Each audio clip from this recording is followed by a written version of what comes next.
اللہ تبارک و تعالی کا بہت بڑا احسان اور ہم پر اس کا کرم ہے جس خداوند کریم نے محبوب دو عالم صلی اللہ تعالی علیہ وسلم کی امت میں ہم کو پیدا فرمایا۔ سمجھ رہے ہیں نا پیارے اسلامی بھائیو؟ اور یہ محفل ایک اولیاء ولی کے آستانے اولیاء پر رکھی ہے اور سجائی ہے۔ ماشاءاللہ آپ لوگوں نے نعت پاک پڑھی، خواجہ غریب نواز کی شان میں پڑھی، خواجہ معین الدین چشتی کی یاد میں پڑھی، اور ساری کائنات کے نبی سرکار دو عالم صلی اللہ علیہ وسلم کی یاد میں یہ نعت پاک پڑھی ہے، اور صحابہ کا نام بھی آیا ہے، نبیوں کا نام بھی آیا، ولیوں کا نام بھی نعت پاک کے اندر آیا ہے۔ حدیث میں آتا ہے اگر کوئی انسان کسی پریشانی میں پھنس جائے، گر جائے، تو اللہ تبارک و تعالی صحابی کے نام کے ذریعے سے، ان کا نام لینے سے اللہ رب العالمین اس بندے کی پریشانی کو دور فرما دیتا ہے۔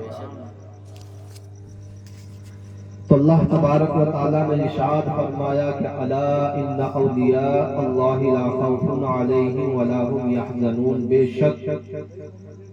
نہ تو ولیوں کو دنیا میں کوئی ڈر ہے اور نہ میدان حشر میں ان کو کسی بات کا خوف اور ڈر رہے گا۔ کیونکہ اللہ اگر قرآن کریم کے اندر ولیوں کا تذکرہ نہ کرتا تو قرآن کریم کے اندر یہ آیت نازل نہیں فرماتا، بلکہ سورہ یونس کی چند آیتیں ہیں، یہ 11واں سپارہ ہے۔ تو اللہ تبارک و تعالیٰ نے ولیوں کی عظمت اور شان قرآن کریم کے اندر عظمت عطا فرما دی ہے۔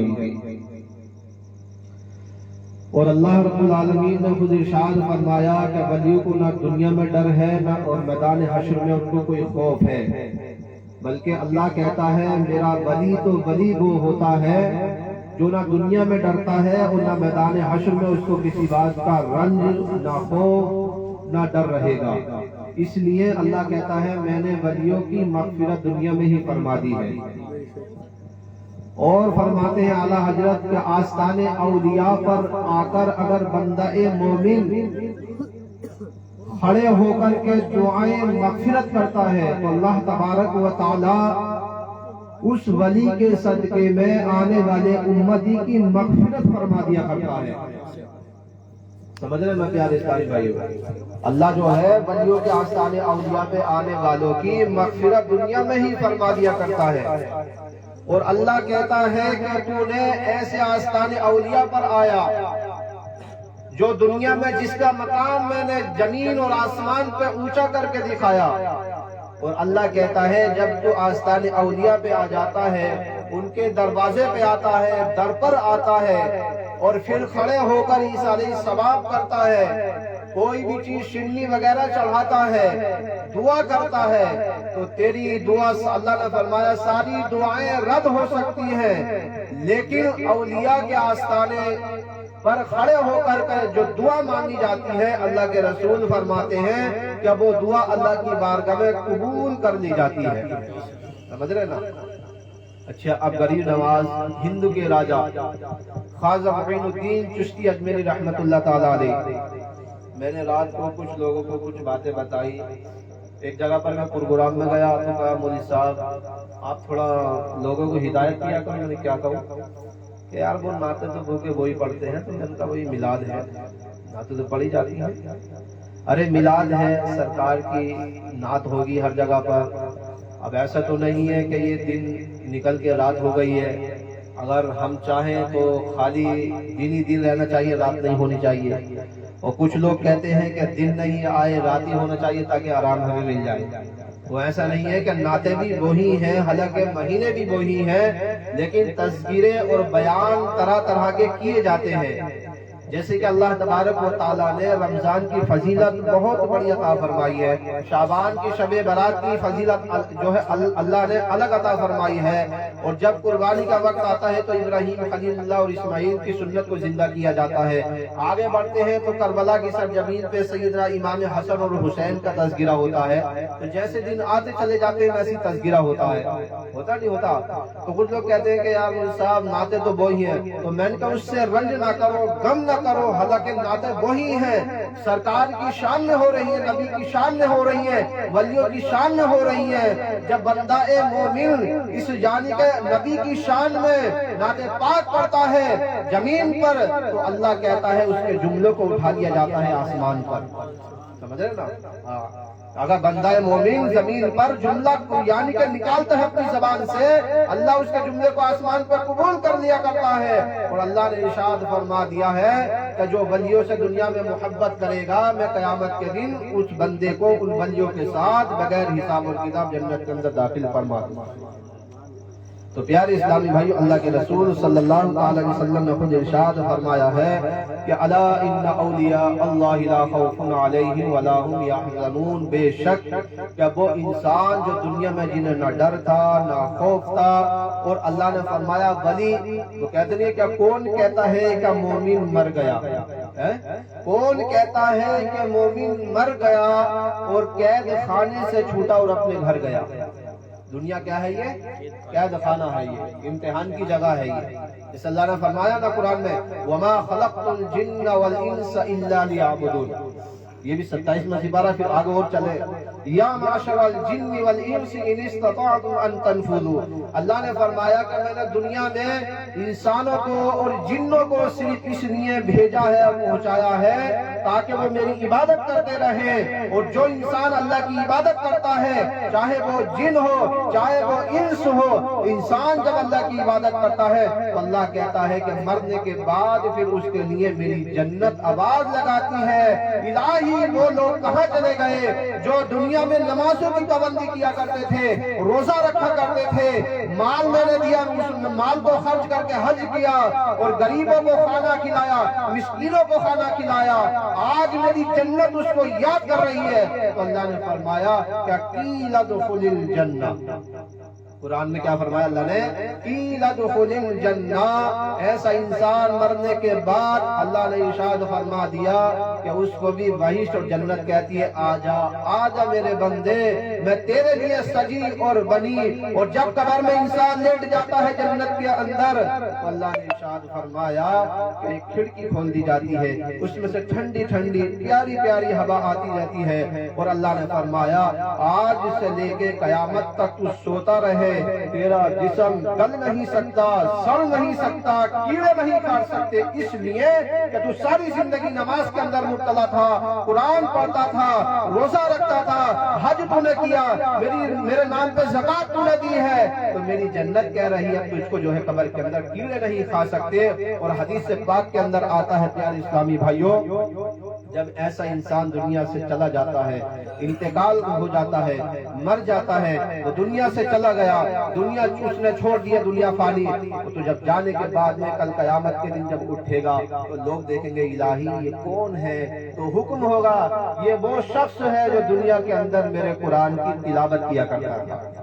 کیا فرمایا اللہ نے کہ یہ وہ شخص ہے جس نے ساری زندگی قرآن کی تلاوت کری اور میرے دربار میں سجدے کیے، رکوع اس نے کیا، قیام اس نے کیا ہے۔ تو اللہ کہتا ہے میں نے قبر کے اندر حکم دے دیا اے مٹی اس کے جسم کو تجھے کھانا نہیں ہے، اگر تم نے اس کے جسم کو کھایا اس لیے کہ یہ بندہ مومن تھا، نمازی تھا، حاجی تھا، غازی تھا، متقی پرہیزگار تھا، تو وہ مٹی جو ہے وہ کیڑے جو ہے قبر کے اندر سے ہٹ جائیں گے، الہی تیرا حکم ہو جاتا ہے، اب ہم کھانے کے لیے تیار نہیں ہے۔ اللہ اکبر، قربان جائیے پیارے اسلامی بھائیوں، آقا کریم صلی اللہ تعالی علیہ وسلم کی ذات پر جب ہمارے غریب نواز ہندوستان کی سرزمین پر تشریف لاتے ہیں تو خدا کی قسم جب آپ مدینہ منورہ سے تشریف لا رہے تھے، لانے کے بعد میں آپ نے اپنے مریدینوں سے فرمایا چلو ہندوستان کی سرزمین پہ چلتے ہیں، تو خواجہ معین الدین چشتی اجمیری رحمۃ رحمت اللہ تعالی علیہ مدینہ منورہ چھوڑ کر یعنی کہ ہند میں راجستھان کی سرزمین پہ تشریف لاتے ہیں تو آپ کے مریدوں نے فرمایا، آپ کے غلاموں نے فرمایا کہ اے حضور آپ تو جا سکتے ہیں لیکن ہم نہیں جائیں گے۔ اللہ اکبر، آپ جا سکتے ہیں ہم نہیں جائیں گے۔ تو غریب نواز کے غلام رونے لگتے ہیں۔ اتنی بات فرمائی ہے پیارے اسلامی بھائیوں، تو غریب نواز نے فرمایا یا رسول اللہ میں ہند میں جاؤں گا، ہندوستان تو جاؤں گا، لیکن میرا من تو نہیں کر رہا ہے کہ آپ کی زیارت کرتے کرتے میں آپ کو جو ہے مدینہ چھوڑ دوں، گنبد خضرا چھوڑ کر میں جو ہے یعنی کہ ہند میں چلا جاؤں۔ جب اتنی بات فرمائی ہے پیارے اسلامی بھائیوں تو خواجہ غریب نواز جو ہے مدینہ منورہ سے چل کر جو ہے خدا کی قسم ہندوستان کے اندر آتے ہیں۔ تو غریب نواز نے بڑا پیارا جملہ فرمایا، سبحان اللہ، بڑا پیارا جملہ فرمایا۔ کیا کیا؟ یا رسول اللہ آپ مدینے میں رہ جائیں گے،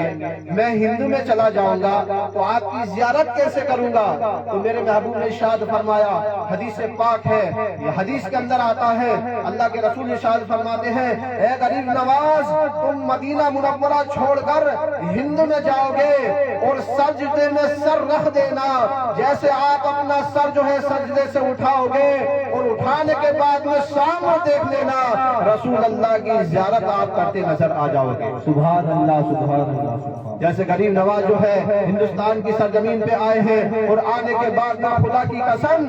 سر جو ہے سجدے میں رکھ دیا، اٹھایا اور اٹھا کر کے دیکھتے ہیں سامنے رسول اللہ کھڑے ہیں اور فرمایا میرے آقا میں آپ کے قدموں پہ قربان ہونا چاہتا ہوں۔ تو آپ کے مریدوں نے فرمایا کہ یا رسول اللہ اے حضور غریب نواز اب ہم بھی چلنے کے لیے تیار ہیں۔ تو آپ کے مریدین آپ کے ساتھ آ جاتے ہیں اور آنے کے بعد میں خدا کی قسم راجستھان کی سرزمین پر آپ آ گئے اور آنے کے بعد میں پیارے اسلامی بھائیوں اللہ اکبر جیسے غریب نواز آتے ہیں اور آنے کے بعد میں ہمارے نبی کی زیارت ہو جاتی ہے۔ تو آپ کے مریدوں نے فرمایا اے غریب نواز سرکار تو مدینے میں رہ گئے، حضور تو مدینے میں رہ گئے، ہم حضور کی زیارت کیسے کریں گے؟ تو میرے غریب نواز نے فرمایا اگر حضور کی زیارت کرنی ہے تو ایک کام کر لو،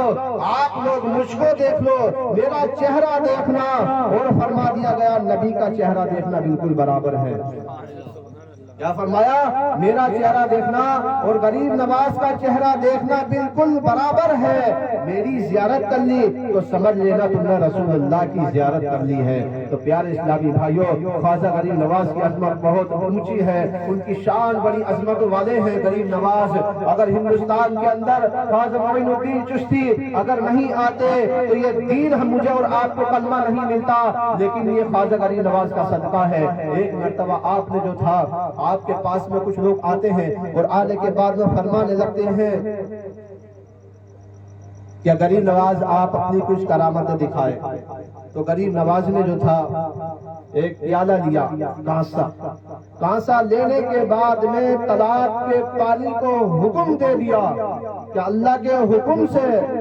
انا ساگر کا پانی جو ہے اس کانسے میں پیالے میں آ جائے۔ لیکن آلے رسول تھے نا، کوئی ارے گارے تھوڑی تھے، آلے رسول تھے، سیدنا حسن اور حسین کی آل اولاد میں سے تھے۔ وہ کہتے ہیں تابع تابعین خلفائے راشدین،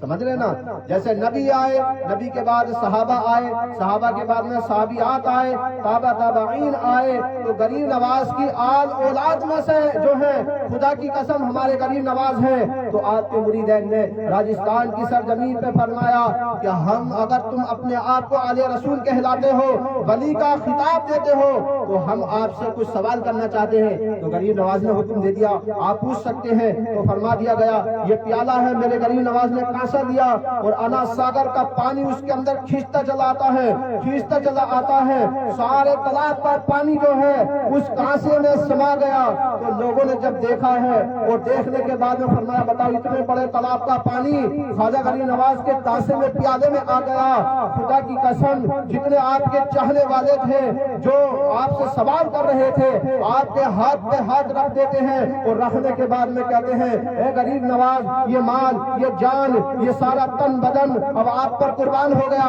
آپ کے اشاروں پہ ہم کٹ جائیں گے، مٹ جائیں گے، لیکن شرط ایک ہے،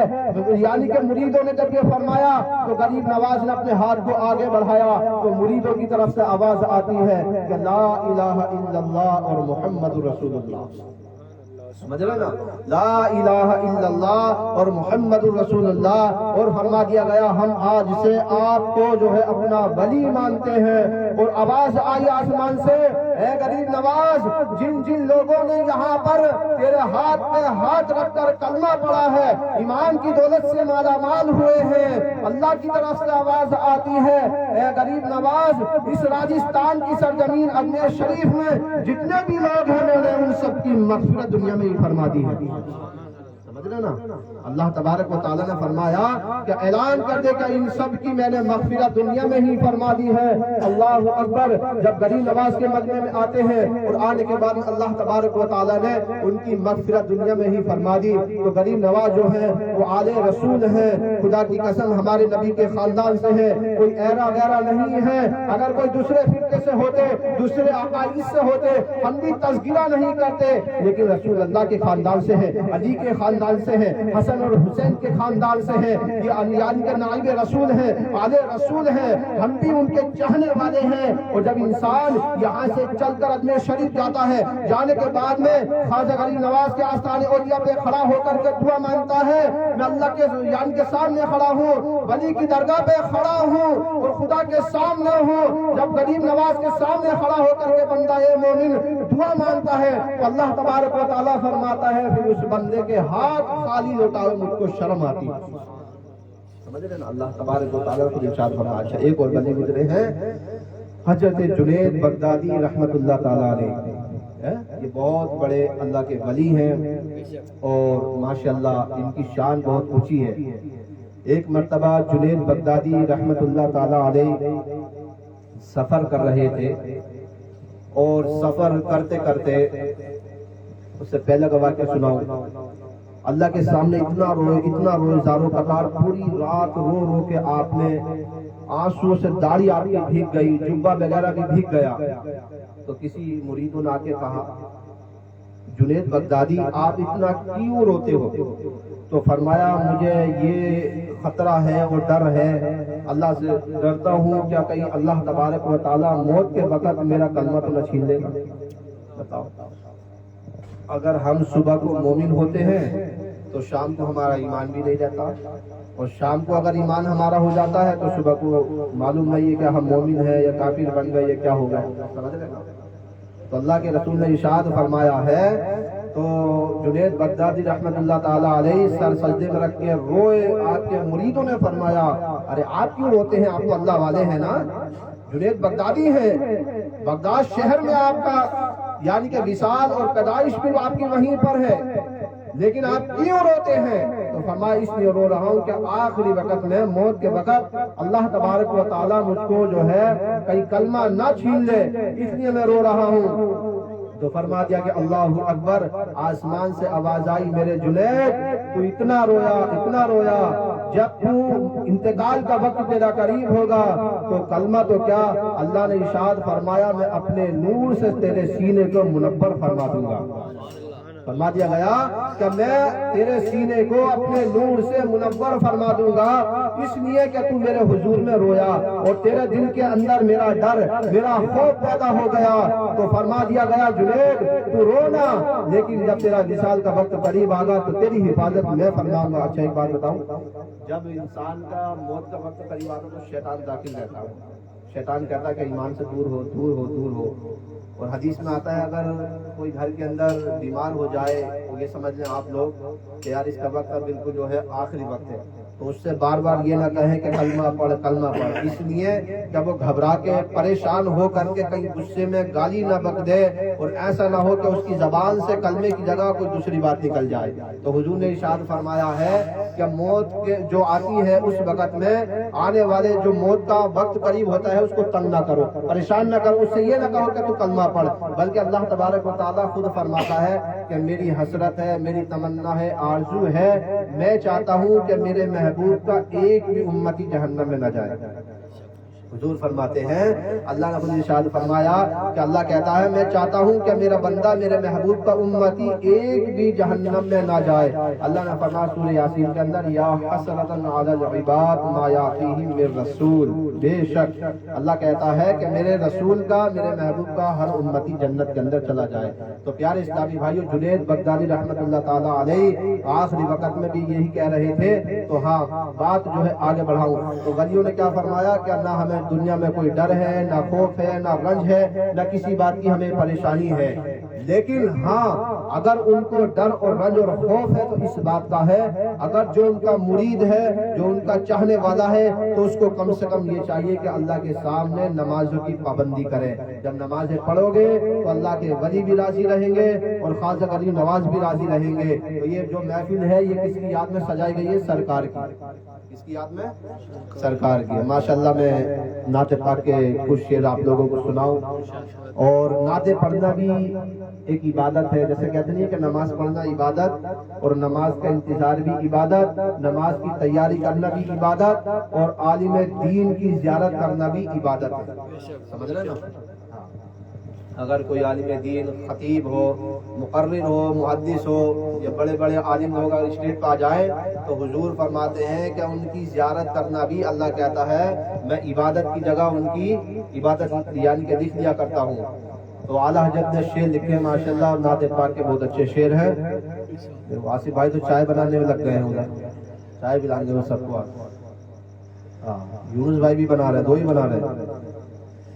درود پاک پڑھنا اللہم صلی علی سیدنا محمد علیہ وسلم صلاۃ و سلام علیک یا رسول اللہ صلی اللہ علیہ وسلم. اگر نعت پاک کے شعر اچھے لگے تو سبحان اللہ ضرور کہیں. رات کا وقت ہے، اللہ کے رسول نے ارشاد فرما دیا رات کی جو گھڑی ہوتی ہے اس وقت کا جملہ کوئی بھی رد نہیں ہوتا، وہ اللہ کی بارگاہ میں قبول کر لیا جاتا ہے. اب وہ کیسے؟ اللہ نے فرمایا والذین یبیتون لربہم سجدا وقیاما. 18واں سپارہ اٹھائیں آپ، اس کے اندر اس آیت کا ترجمہ کر لیں. اللہ کہتا ہے جس کی ساری رات سبحان اللہ الحمدللہ یعنی کہ سجدوں میں اور رکوع میں بیت گئی ہے، تو اللہ کہتا ہے میں قیامت کے دن کہوں گا یہ وہی میرا بندہ ہے، اس نے ساری رات سبحان اللہ الحمدللہ کا ورد کیا، اور فلاں جگہ بیٹھ کے کیا، فلاں یعنی کہ بستی میں کیا، اور فلاں ولی کی یعنی کہ درگاہ پہ بیٹھ کے کیا. تو اللہ کہتا ہے اے فرشتوں تم گواہ رہو، جمع رہو، اس کے یہ جملے جو ہیں بلکہ رد نہیں ہو سکتے، آسمانوں پہ قبول کر لیے جائیں گے. سبحان اللہ. سمجھ رہے؟ تو اعلیٰ حضرت نے کیا شعر لکھا ماشاءاللہ، بہت اچھی نعت ہے. سرکار کی محفل جو سجانے میں لگے ہیں، سرکار کی محفل جو سجانے میں لگے ہیں، سجانے میں لگے ہیں. ارے جنت میں گھر وہ اپنا بنانے، جنت میں گھر وہ اپنا بنانے میں لگے ہیں. اور علیش بھائی یہ بھی سنیں ماشاءاللہ بہت اچھا شعر ہے یہ. دوزخ میں کیسے قید کے جائے گی یہ امت، نبی کہہ رہے ہیں اس بات کو. دوزخ میں کیسے قید کے جائے گی یہ امت، دوزخ میں کیسے قید کے جائے گی یہ امت، دوزخ میں کیسے قید کے جائے گی یہ امت، جائے گی یہ امت. ارے آقا میرے مولا کو منانے، آقا میرے مولا کو منانے میں لگے ہیں. اور یہ شعر بڑا پیارا شعر ہے. آرام سے لیٹے ہیں حلیمہ کے دلارے. سبحان اللہ ماشاءاللہ. اچھا اس شعر پر تھوڑا سا موضوع میں بڑھاؤں. جب ہمارے نبی کی ولادت کا دن آیا، پیدائش کا دن جس کو کہتے ہیں، تو سیدہ آمنہ خاتون رضی اللہ تعالی عنہا سے ہمارے نبی تشریف دنیا میں لائے، شکم سے پیدا ہوئے. لیکن یہ ظاہر سی بات ہے اگر آج بھی بستی کے اندر، گاؤں اٹھانے کے اندر اگر اللہ کسی کو بیٹا یا بیٹی عطا کرے تو بستی والے ضرور آتے ہیں پوچھنے کے لیے، خیر خواہی کے لیے آتے ہیں کہ طبیعت کیسی ہے۔ جب ہمارے نبی دنیا میں تشریف لائے سیدہ آمنہ کے گھر میں، ابھی تو ہر علماء کرام کا کہنا ہوتا ہے کہ آمنہ کا لال، سمجھ رہے ہیں؟ آمنہ کا لال، جہاں نبی کا نام آ جائے وہاں صلی اللہ تعالی علیہ وسلم امتی کو کہنا چاہیے۔ یہ درود پاک ہے، نامہ اعمال میں لکھ دی جاتی ہے۔ تو سیدہ آمنہ کے گھر میں جب ہمارے نبی تشریف لائے تو علاقے کی عورتیں، بلکہ پہلے جو تھا فرشتے آئے، حضرت مریم آئی، آسیہ آئیں، اور کئی ساری عورتیں گھر کے اندر تشریف لائی، اور لانے کے بعد میں قبیلے کے سارے لوگ اکٹھے ہو گئے۔ عورتیں جو تھیں اپنے اپنے خامن کے ساتھ تشریف لائی، اور لانے کے بعد میں آمنہ کے گھر کے اندر داخل ہو جاتی ہیں، اور جیسے داخل ہوئی ہے تو فرمایا اے بہن آمنہ، میں نے سنا ہے کہ اللہ نے آپ کو بیٹا عطا فرمایا۔ تو فرمایا کہ ہاں بہن حلیمہ، اللہ نے بیٹا ضرور دیا ہے۔ تو جب خدا کی قسم مندق الالباب سیدہ حلیمہ نے دروازے پہ دستک دی تو اندر سے آواز آ گئی مندق الالباب انا حلیمہ، آپ گھر کے اندر داخل ہو جائیں۔ آمنہ کے گھر کے اندر حلیمہ داخل ہو جاتی ہیں، اور جب سوال کیا جا کر کے حلیمہ نے آمنہ سے اے بہن اللہ نے بیٹا لڑکا عطا فرمایا، ہاں بہن اللہ نے بیٹا دیا ہے۔ تو ہمارے نبی لیٹے ہوئے آمنہ کے پاس میں اور سفید چادر اڑا رکھی ہے آپ کو۔ جیسے حلیمہ نے دیکھا ہے چادر ہٹا کر کے حلیمہ کہنے لگی میری آنکھوں کے اندر اتنا نور پیدا ہو گیا ساری زندگی میں کبھی نہیں آیا۔ سبحان اللہ۔ اور حلیمہ نے جو تھا ہمارے نبی کو اٹھا کر کے سینے سے لگایا تو حلیمہ کہتی ہے فوراً میرے سینے کے اندر ٹھنڈک پیدا ہو گئی۔ بتاؤ، حلیمہ کہتی ہے میں نے حضور کو جیسے سینے سے لگایا فوراً ٹھنڈک پیدا ہو گئی، اور اس کے بعد میں فرمایا کہ بہن یہ بچہ مجھ کو دے دے، میں کچھ دیر کو اس کو دیکھ لوں۔ لیکن فرما دیا گیا ہاں بہن حلیمہ تو چاہے تو اس بچے کو لے جا بھی سکتی ہے۔ جیسے آمنہ نے حکم دیا حلیمہ نے اس بچے کو گود میں اٹھا لیا، اور اٹھانے کے بعد میں پیارے اسلامی بھائی اللہ اکبر، جیسے حلیمہ نے ہاتھ میں لیا ہے اور ہمارے نبی کی یعنی کہ حلیمہ کہتی ہے میرے سینے کے اندر ٹھنڈک آ گئی، میری آنکھوں کے اندر نور پیدا ہو گیا، اور آپ کا جو خادم غلام تھا، آپ کی جو اٹھنی تھی، جب حلیمہ گھر سے چلی تھی کنبہ قبیلہ سارے لوگ اکٹھے ہو کر کے آ گئے قبیلے والے، تو حلیمہ کی جو اٹھنی تھی دبلی پتلی تھی، سب سے پیچھے وہ چل رہی تھی، لیکن چلتے چلتے جو تھا اللہ اکبر، جب حلیمہ کے گھر یعنی کہ حلیمہ آتی ہے، آنے کے بعد میں فرما دیا گیا اے میری بہن اس بچے کو آپ اپنے حوالے کر لو اور آپ اپنے بچے کو لے جاؤ۔ لیکن پیارے اسلامی بھائیوں جیسے حلیمہ چلتی ہے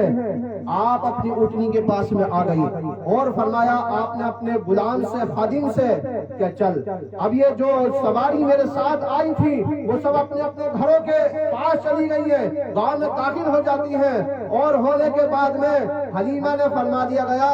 کیا ہاں آگے تو بیٹھ پیچھے میں بیٹھوں، اور اس کے بعد میں بچے کو حلیمہ نے گود میں لے لیا، جیسے گود میں لیا ہے لیکن اٹھنی نہیں چلتی ہے، وہیں پر ٹھہر گئی، رک گئی، اور آپ کے خادم نے غلام نے اس کو بہت مارا،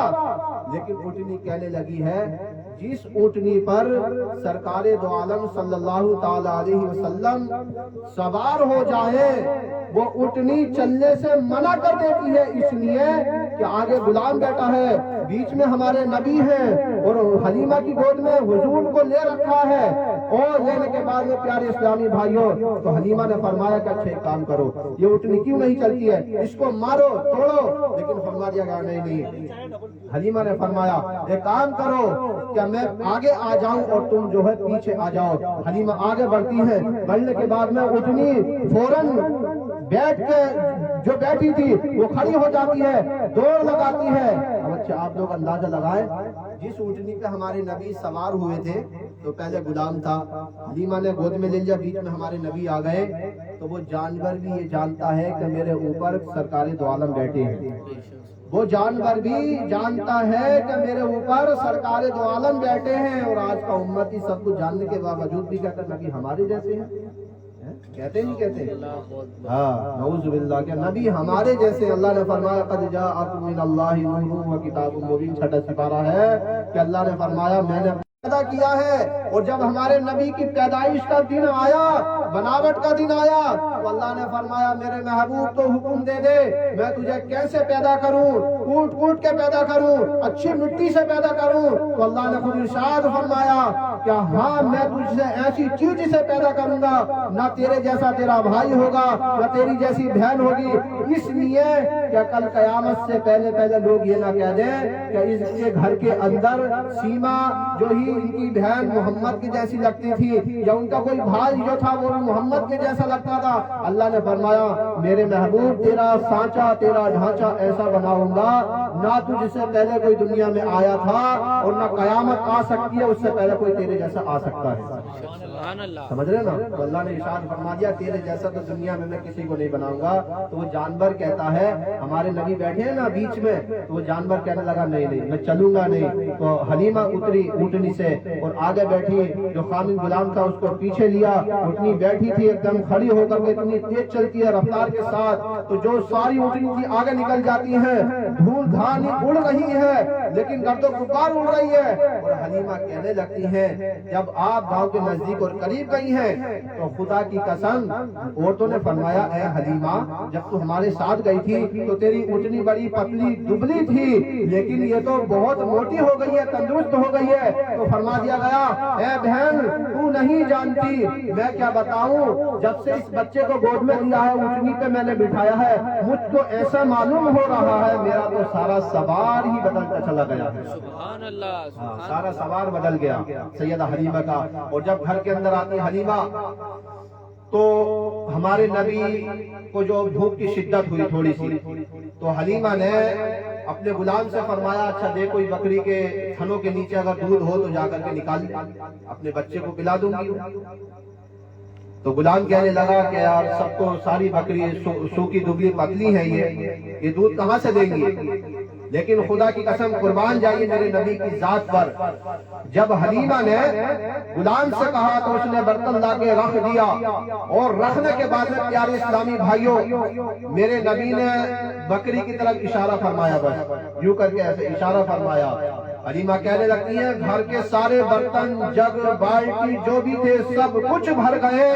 اور فرما دیا گیا حلیمہ نے اے خادم غلام گھر کے اندر جتنے بھی برتن ہیں سب کچھ لے آ۔ تو حضور فرماتے ہیں اعلیٰ حضرت نے اس کی تاکید کی ہے، ارے نبی جہاں جاتے ہیں وہاں تو برتن بھر جاتے ہیں، لیکن خدا کی قسم وہ کہتے نہیں ہیں اگر محبوب کی محفل میں محبوب جس کو بلاتے ہیں وہی امتی ان کی محفل میں جایا کرتے ہیں۔ تو اعلیٰ حضرت نے ارشاد فرمایا ہے کہ سرکار کی محفل کو سرکار ہی سجاتے ہیں، وہ جن کو چاہتے ہیں ان کی یعنی ان کو ہی وہ بلاتے ہیں۔ نبی کی بات فرمائی ہے تو آپ کا غلام کہنے لگا، آپ کا خادم کہنے لگا کہ اے حلیمہ سارے گھر کے جو ہے برتن بھر جاتے ہیں، لیکن خدا کی قسم بکری کے تھنوں کے جو تھا نیچے کا وہ دودھ ختم نہیں ہوا، لیکن حدیث پاک کے اندر آتا ہے کہ پینے والے ختم ہو گئے، لیکن میرے نبی نے جس بکری کی طرف اشارہ کیا اس بکری کے تھنوں کے اندر دودھ خشک نہیں ہوا، اور فرما دیا میں اشارہ کر دوں تو یہ بکری تا قیامت تک دودھ دیتی رہے گی۔ فرما دیا گیا اگر میں چاہوں تو یہ بکری تا قیامت تک دودھ دیتی رہے گی۔ ایک مرتبہ حدیث پاک کے اندر آتا ہے حضرت یعنی کہ بلال جو تھے امیہ کی اس میں تھے خلافت میں، اور آپ ان کے غلام تھے، لیکن پیارے اسلامی بھائیو صدیق اکبر اور سرکار مدینہ صلی اللہ علیہ وسلم راہ سے گزر رہے تھے، تو امیہ کی بکری چراتے چراتے 18 سال گزر گئے۔ جب ہمارے نبی